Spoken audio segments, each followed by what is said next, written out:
And nobody is online yet, but whenever they get there, to Katie and my mother, and David and Abital, and everybody who watches, Chaya, Carlos, Zahava, Shalom Aleichem.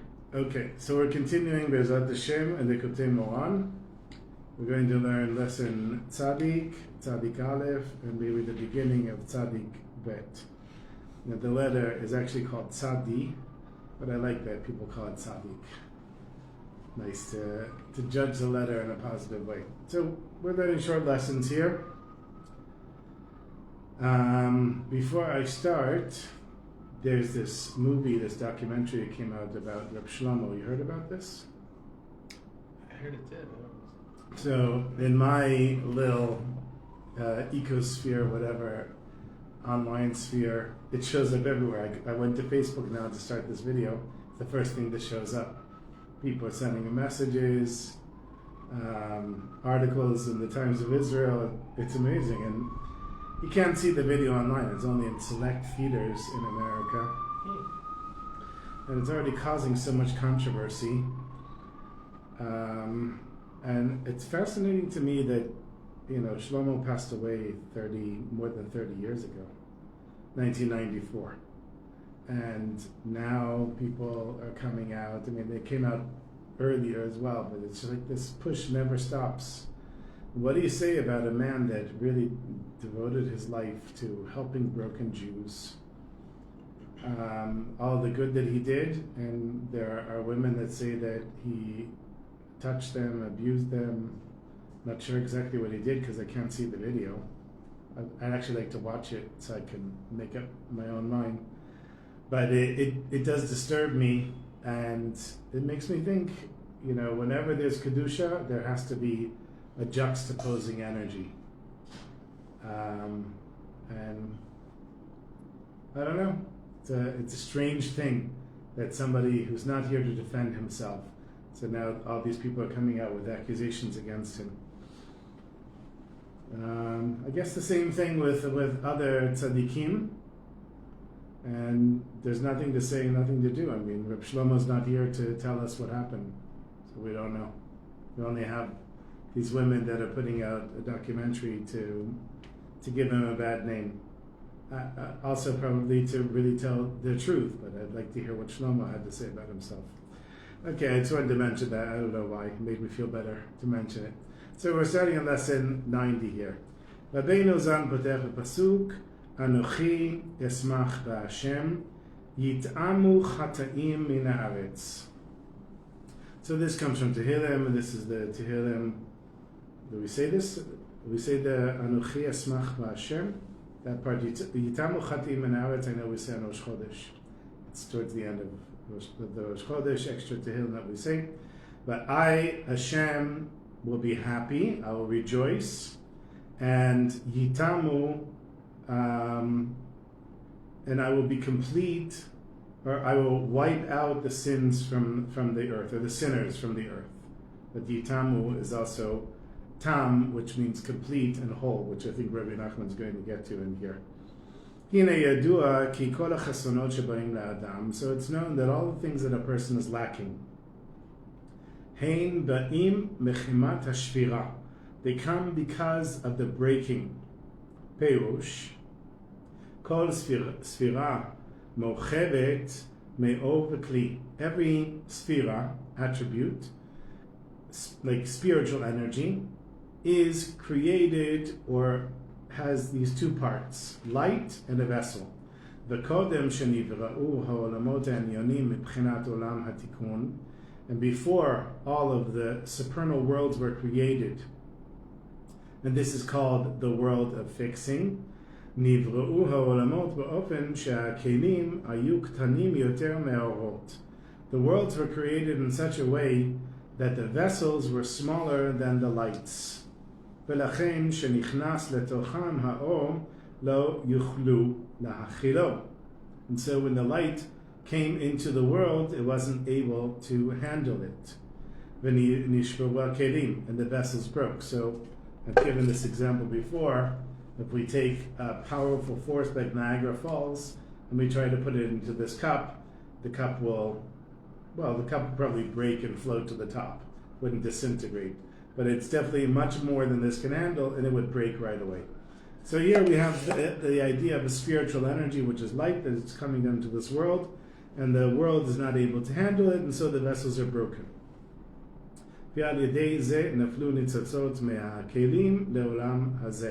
And as a result, the sparks of holiness fell down from the vessels into this world.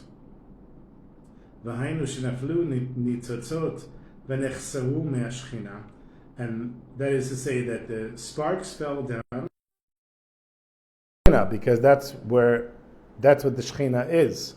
And I've been talking about this for years, but this is only the first time I've seen it show up here in the text. Shehi Sfirat Malchut, which is the attribute of Malchut, Achrona Me'aso Sfirot, the last from the 10 of the Sfirot.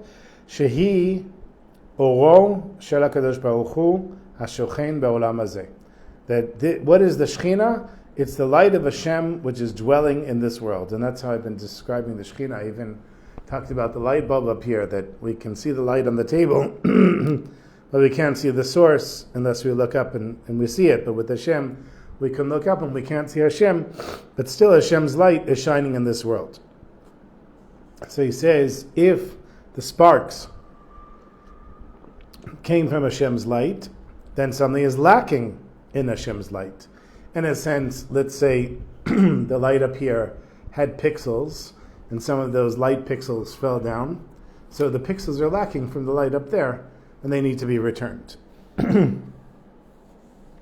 וכל השפירה הייתה בפרטי הספירות של ספירת המלכות. And all of the shvira, all of the breaking was from the particular details of the sfirot of the sphira malchut. So I guess everything connected to malchut.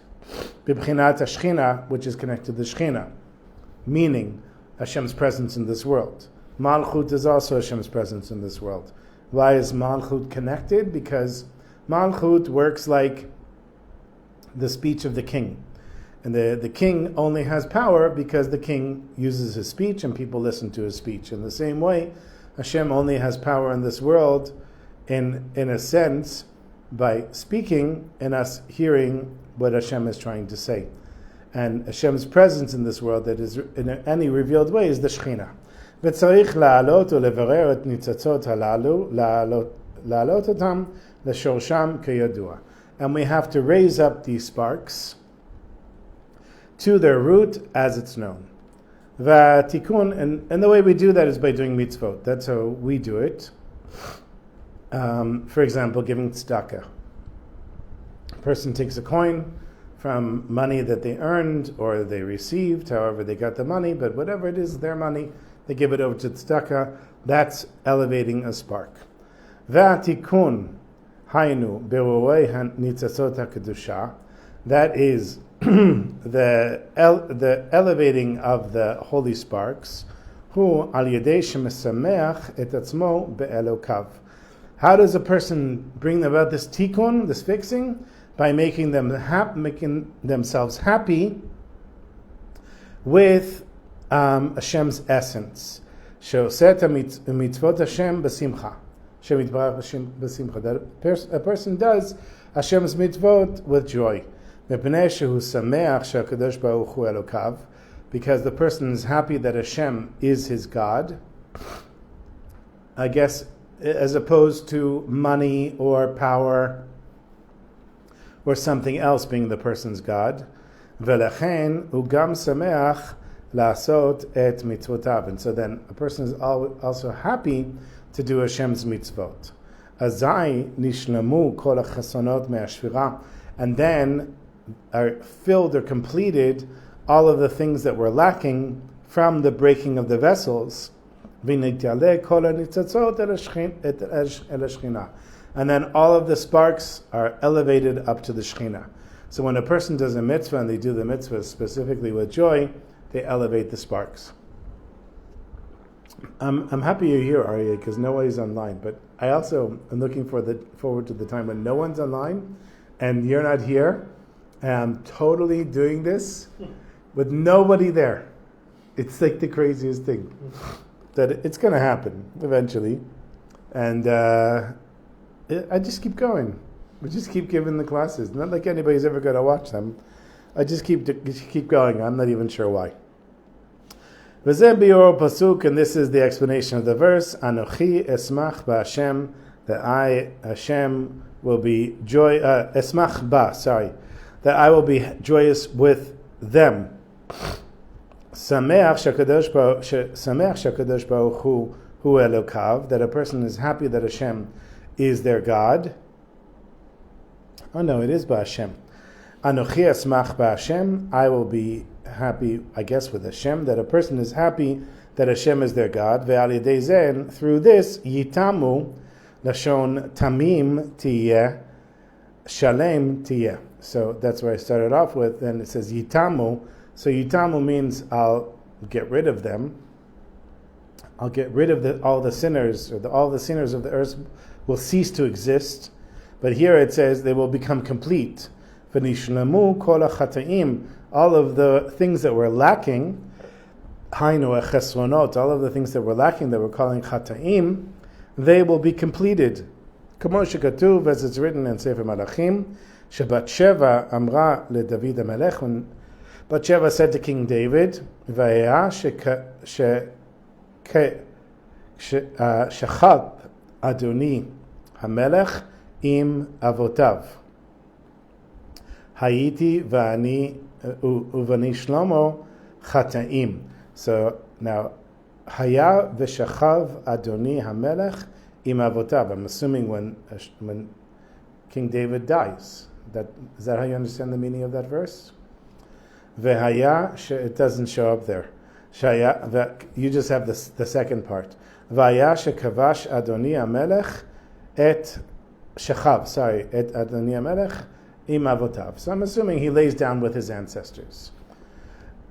Ve'ayiti ani uvani shlomo chata'im. So the reason he's bringing this is a text proof to show that when he says chata'im, it means chesronot. It actually means something that's lacking. And then she says, me and my son Shlomo, we will be chata'im. Upeusho hayu chasirim umonim min agdola. And the meaning is, according to Rashi, that they will be lacking and prevented from greatness, or maybe from being in the palace. Nimtza shechata'im romez lechesronot. But it follows that when we say here chata'im, it means chesronot, things that are lacking. Min haaretz, from the earth. Hainu haaretz elyon, that is the spiritual world. Sheromez al b'chinat Shechina, which hints at the Shechina. Hanikret eretz, which is called land, from Tikkunei Azara. So meaning, if we just summarize the lesson, that Hashem, when He created this world, He created a world that couldn't handle Hashem. And we see that in before, we see it in actuality in the world. Besides things that happen in our own lives that we feel like we can't handle, there's just a lot of people that don't even acknowledge that Hashem exists. You know, all of these amazing stories about people coming to the Lubavitcher Rebbe, and they say the doctor discovered something, and the doctor says, I have to have surgery tomorrow, and it's an emergency, and the Rebbe says, don't have surgery. put on tefillin, start keeping kosher, start keeping Shabbos, tarat mishpacha. He gives the whole list. Everybody their own thing. And they say, okay, fine. If it means putting on tefillin, instead of, God forbid, brain surgery, I'll put on tefillin. And then they come the next day for the appointment, and the guy says to the doctor, do a brain scan. The Rebbe said, I don't need the surgery. He says, who's the Rebbe? Who's this Rebbe? He says, do the brain scan. They did the brain scan. They said, it can't be. You don't have a tumor anymore. And there's like hundreds of stories like this, maybe thousands of stories like this. So when a person hears a story like that, especially when they experience it themselves, like the doctors that experience it, how can you not believe that Hashem exists? But Hashem created a world where it's very easy to not believe that Hashem exists. That's Shvirat HaKelim. That's the meaning of that the light is here, but it's not in a vessel that can hold the light. But when a person does a mitzvah, for example, now we're doing a mitzvah, we're learning Torah.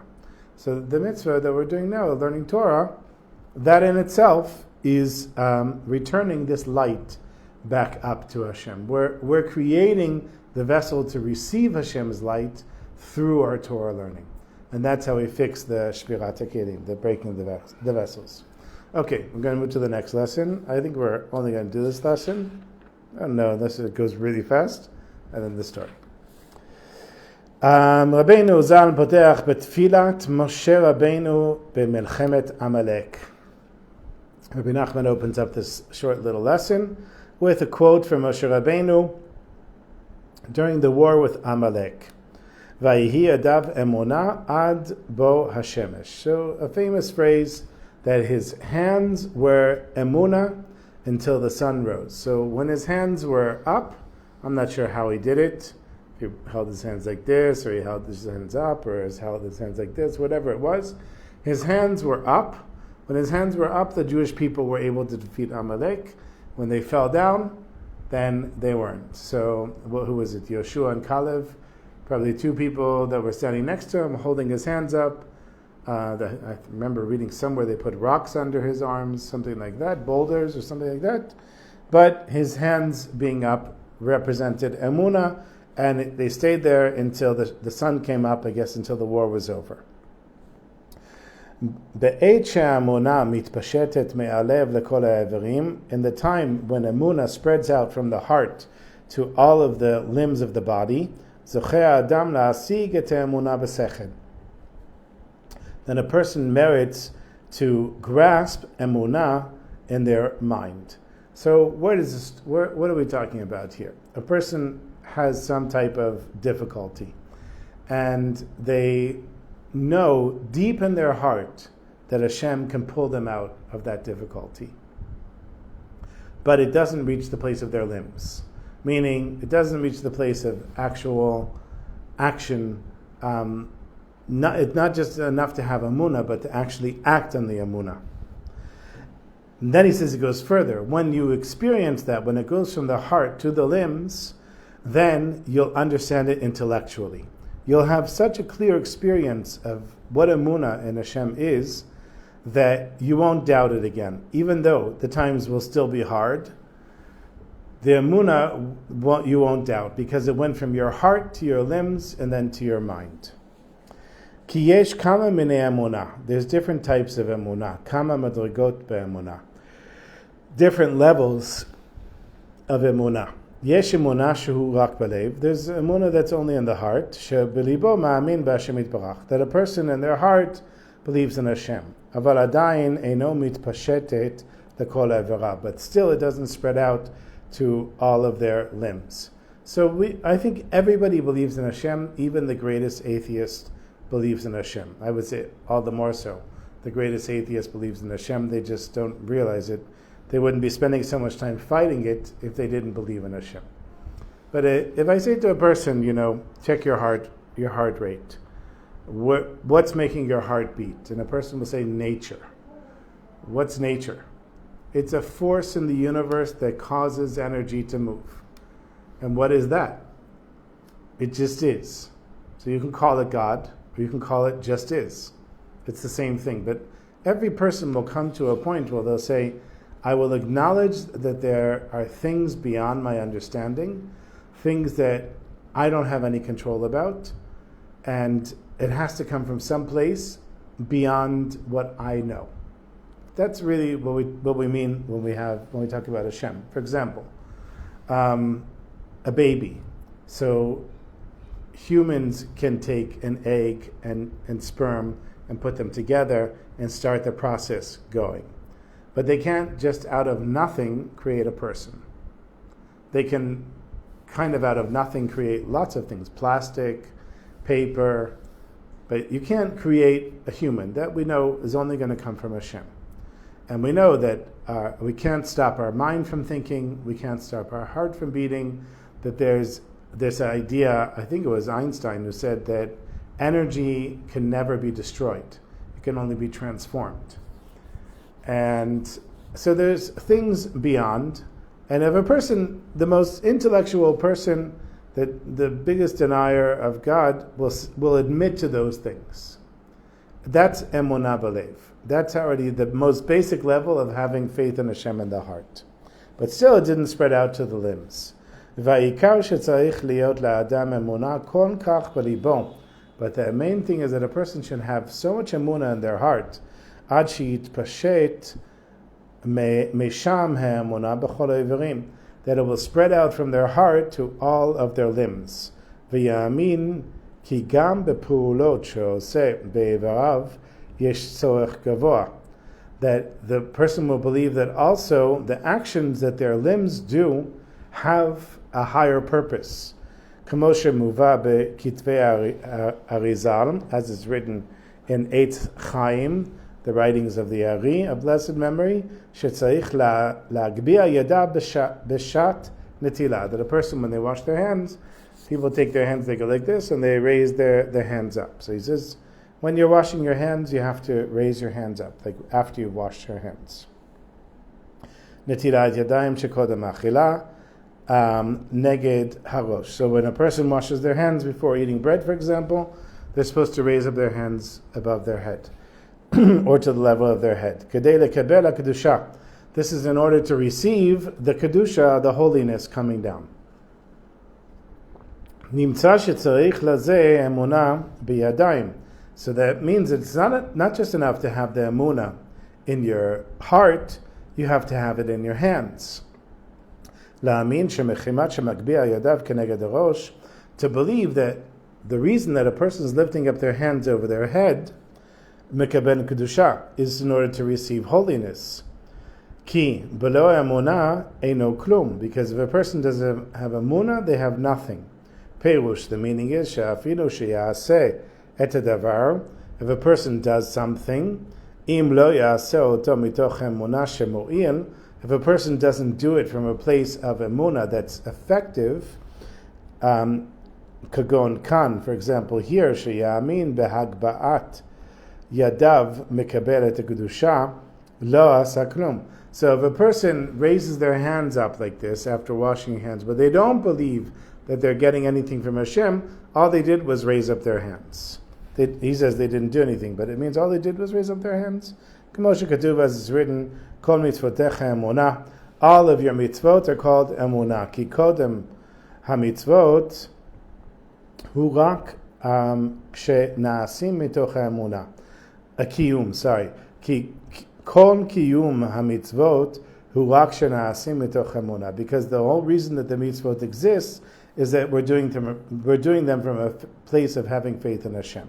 When a person gives a coin for tzedakah, they believe that Hashem wants them to do that, and they're doing it for a mitzvah. But the only reason that it's not just giving money, but it's giving money for tzedakah and it's doing a mitzvah, is because of the emunah behind it. But also, I think specifically for tzedakah, if a person gives tzedakah and they don't have emunah, it's still tzedakah. But it's not necessarily going to help them to have a greater level of emunah, unless I guess they do something really extreme, like sell their house or something like that. Sheyesh le'emunah kazot, when a person has this level of emunah, shemitpashet mi'alev lekol evarav, that spreads out from the heart to all of the limbs, ve'oseh kol davar mikoach bekoach ha'emunah, and a person does everything with the power of having this faith, ba min ha'emunah el ha'sechel, then it goes from being emunah to the mind, or the emunah enters into the mind. So the heart feels something, but the mind rationally understands something. So when emunah goes from emotion to ration, it becomes a stronger attribute. Al yedei kach, and through this, betchila asa mitoch emunah, that in the beginning a person did something from a place of faith. Ulebesof zoche gam la'avin v'sechon, and in the end the person merits to understand it also in their intellect. V'kol ma shemechazek et atzmo be'emunah, and the more a person holds themselves, strengthens themselves with emunah, she'olem me'madriga le'madriga be'emunah, that a person goes from one level to the next level in emunah. Ledugma, for example, yeshno mi shema'amin b'metziut Hashem yitbarach. There's a type of person that believes that yes, Hashem exists. I have a visitor here. V'yeshno madriga gvoa yoter, and there's a higher level, shema'amin shehu mashkiach al ha'olam b'hashkacha klalit. And then, so there's the first person says, yeah, God exists. The second one that believes that God in general runs the world. V'yeshna madriga nosefet, and there's another higher level, shemashkiach b'hashkacha pratit b'min ha'adam, that a person believes that Hashem is involved in the details of their life, in every little fine detail, every single thing that happens. V'yeshna madriga nosefet, and there's a higher level than that, shema'amin b'hashkacha pratit b'kol piotei haminim hachayim. Okay, so the first level was that they believe in Hashem. The second is that, yes, Hashem is involved in nature, Hashem is around the world, and yes, Hashem cares about me. And then the last one is that Hashem is involved in every single detail. And if you think about that for a second, Shalom Aleichem to Carlos. If you think about that for a second, when you get to the point that you really believe that Hashem is involved in every single small detail in your life, then you can already have a higher level of emunah. Because if you think, for example, I'm going through this struggle, and Hashem doesn't know. I'm crying out to Hashem, but Hashem doesn't know. But if Hashem is there in the struggle with me, then already I have a higher level of emunah. And that, he says, I think is the highest level of emunah. V'chein b'mikrim shekorim lo. Oh, sorry, I skipped a line here. V'yeshno mi shema'amin yoter shekol tzuza she'ala ale katan nigzar mipi alyon. So that's going even further. There's the highest level that a person believes that everything, like the smallest little leaf that falls, is coming from a decree from Hashem's mouth up above. V'ken b'mikrim shekorim lo, and so in all the things that happen to a person, yesh ma'amin b'klalut, the person believes in general. V'yesh ma'amin, and there is the person that believes shekol tenua shehu oseh hakol melamala. Every single action that a person does, everything is from above. V'hu chai u'margish et zeh b'chol rega, and a person lives with this and feels this all the time. V'ten l'chacham sheyachkem od ki ein sof lemadrigot ha'emunah, and give a wise person to be wise and give us more reasons, because there's no end of the levels of emunah. Ubefrat b'nekudah zo, and specifically when it comes to this point, shemachzik et atzmo be'emunah, that a person strengthens themselves, shemachzik et atzmo be'emunah, strengthens themselves with emunah, le'argish ota kol rega v'rega, that a person should feel this for every single moment. So that's when we were talking about going from one level to the next level of emunah. Umachazik v'tofes et machshavato liskor b'chol rega, and a person strengthens themselves and gets a hold of themselves in their mind to remember every moment. Shekol ma shenaaseh imo b'chol ha'olam u'me'Hashem yitbarach, that everything that happens to a person in their entire life is coming from Hashem. I think it's really easy to forget. I forget sometimes. And it's good I'm reading this lesson now. V'al yedei zeh ba el sechel yoter. And through this, then a person comes to having more of an intellectual understanding of it. Katab ma'onat b'likutei halachot. Rabbi Nachman wrote in Likutey Halachot, v'zeh lashonom. This is what he said: emunah kedosha kluya me'akol. Bye. Now he's going to go into my bag. Holy emunah includes everything. Ki kol ha'asagot ha'gvuot v'kol ha'yediyah be'alokut, because everything that we know, the high things that we know, and the way that we grasp Hashem, hakol ein nicholim nekaben ki im al yedei emunah. We can only grasp these things of understanding Hashem through having emunah. Ki ma'achar shema'amin be'emet ha'amito, because when a person truly believes, nichlal ha'emunah be'emet ha'tachlit ha'achdut al yedei shenoldim kol ha'asagot ladat. Wow, there's a lot of words here. Me'amitat elokut yitbarach shemo lenetzach. So, how does a person come to understand Hashem? First, they have to have emunah, and then they have to know that emunah is included in the true truth, which is unified so much that it's born out. It's kind of hard to explain this, but what he's saying is that how do we come to know Hashem?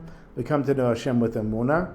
When we act with emunah, we get to know Hashem even deeper, and it builds levels and levels and levels of coming closer to Hashem till we get to the point that we understand that Hashem is running the world, and when we turn to Hashem and we ask Hashem for help, even though Hashem doesn't always help us in the way that we want, Hashem does hear us, and Hashem is there. And that's all emunah. And the more a person is building that within themselves, the more emunah they have, but it's also coming not just from the heart. Like if you say to a person, do you believe that Hashem is there? Yeah, I believe it, but do you really believe? That's when it reaches the higher place. כי הדבר שהיה צריך מתחילה להאמין, מפני שלא היה יכול להשיג זאת בשכלו, because in the beginning, when a person just had to believe in something related to Hashem, because they couldn't understand it on an intellectual level, בגלל מדרגתו שהוא רק האמין שכך הוא, because of the person's spiritual level, that they believe that this is just how they are. עכשיו שבא אל אמונה יותר גדולה, but now that a person has a higher level of emunah, מבין הדבר ראשון בשכל. Now a person understands this in an intellectual way. I always give the example of my kids' weddings, which is still hard for me to believe that all this money came in the minute that we needed it, and it's undeniable. So it wasn't just a feeling in my heart. I now intellectually have the imprint of Hashem being able to do what appeared to me to be an outward miracle, and it's no longer just coming from the heart. Now it's coming from the mind. Nimtza, it follows sheba lesechem gadol yoter, and so then you'll have an even greater understanding of it. Ki metchila lo hisig zot rak be'emunah bli dat, because in the beginning a person wasn't able to truly grasp what Hashem is able to do. They didn't reach the level of having emunah with da'at, they had it without da'at. So da'at, of course, is the knowledge of Hashem's presence in this world. But now a person has grasped it in their intellect, in their mind. And this is what we started off with, what was written about Moshe, and Moshe's hands were emunah. Now we're going to understand it on a different level. That he had such a great trust and faith in Hashem in his heart, until that emunah spread out to all of his limbs of his body. That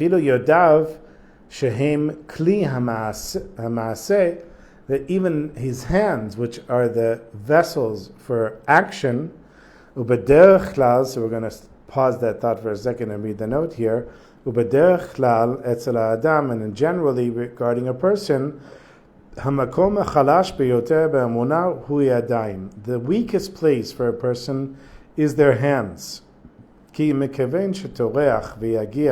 parnasato biyadav, because when a person toils and it has a difficult time making parnasa, they do it with their hands. So now many of us do it with a mouse, and we do it with our mind. But back then people worked in crafts and they had farms, and everybody had to be doing something with their hands.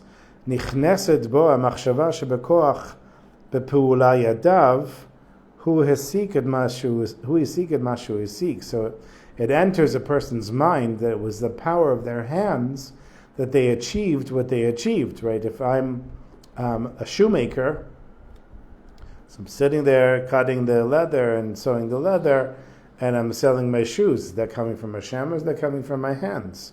So he says the weakest place is a person's hands. And that's why emunah is so weak in a person's hands.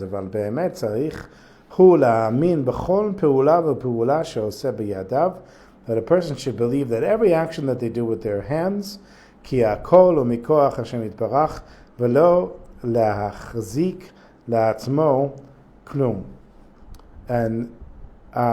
a person should know that everything that they do with their hands comes from Hashem, and a person should not tell themselves that any of it was actually them. Haya emunah shel Moshe kol kach gedola, and that's why Moshe's emunah was so great. Lechen zacha le ad bo hashemesh, hainu ad sheigia al yedei ha'emunah lesechel shel hadavar. So the quote in the beginning was his hands were emunah and they lasted until the sun came up. But here he says because his hands were emunah, because even in the place that's weakest he was able to turn them into emunah, it reached his intellect, which is like shemesh, which is the sun, shehisig b'sichlo et hadvarim, that he understood these things from an intellectual point of view. Shemetchila hayat tzarich rak la'amin behem, because in the beginning he just had to have faith and believe in them. V'shemesh u'b'chinat chokhmah, and shemesh is connected, the sun is connected to wisdom. Kamuva etzleinu, as is brought etzleinu in Likutey Moharan in lesson 1 Aleph, v'zeh leshono, and this is what it says there. V'chakmani v'zeh b'pchinat shemesh. When we say make me wise, it's connected to the sun. Ki hasechel hu me'ir lo b'chol derachav k'mo hashemesh, because the intellect shines the way for a person and all the ways that a person goes like the sun. Okay, shkoyach, we'll go over a very short lesson here. This was, the story. You have any questions, are you? Okay, shkoyach. It's good. We make it through.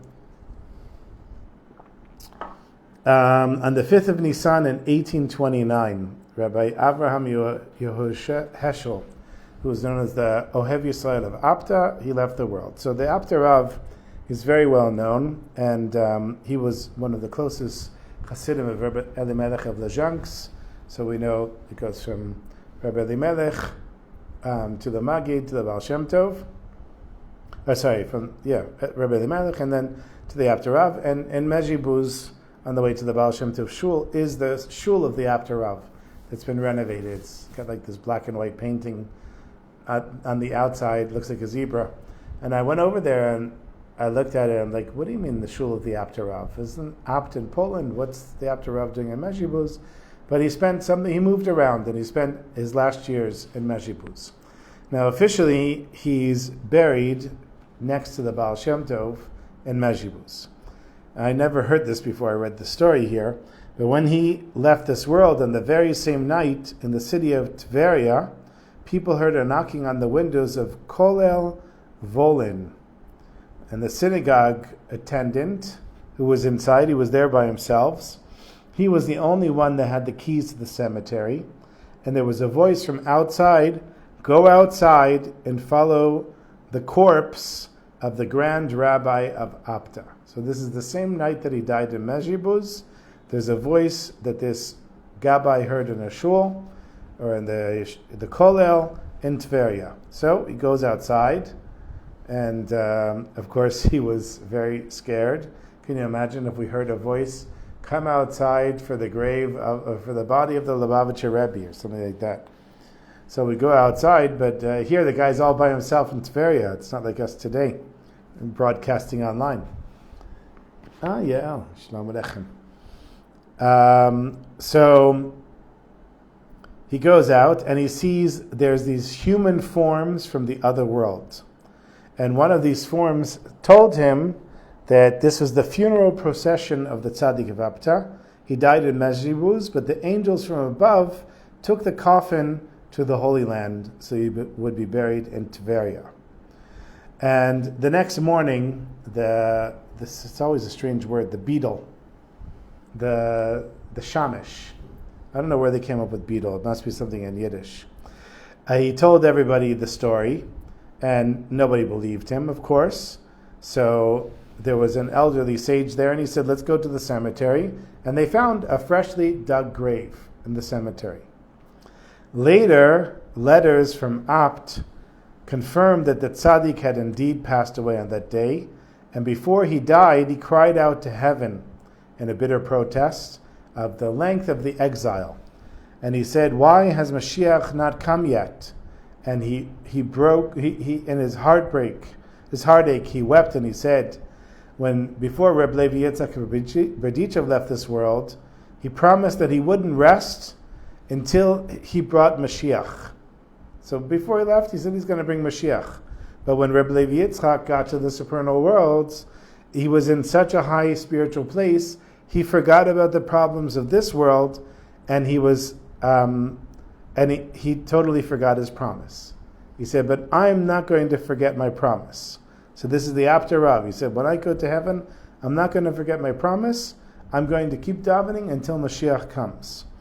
And when the Munkutcher Rebbe visited the holy sites in Israel in 1930, and you saw the video of the Munkutcher Rebbe, so there's a neighborhood here, Munkach, and it's in Hungary. The Munkutcher Rebbe, there's a short video of him. I'm not sure if it was him, if it was here or where it was. It's really amazing. Maybe it's from 1936, whatever it was. He says, Jews of America, keep Shabbos. You can find that on YouTube. You see, one of these funny videos where everybody's moving quickly. Jews of America, keep Shabbos, and Shabbos will keep you. So the Munkutcher Rebbe, he came here in 1930, and he went to Tveria, and he asked, where is the tzaddik of Apt buried? And they led him to one of the old people there, led him to the old cemetery, and they showed him the grave, and they actually have a grave. It's a place that people go and daven till today, in Tveria, of the burial place of the Apter Rav. Now, where is he actually buried? Honestly, I don't know. My guess is that he is buried in Mezhibuz, and that there must have been some spiritual burial in Tveria, but never heard this before, and I thought it was so fascinating I had to look it up before I shared the story. So, Yasher Koach to everybody for joining us. Yasher Koach to Aryeh, Shev all the schut, Bezat Hashem, health, parnasa, shalom bayit, healthy children, serving Hashem b'simcha, and everybody that's watching as well. And Hashem shall bless me with all that too, God willing.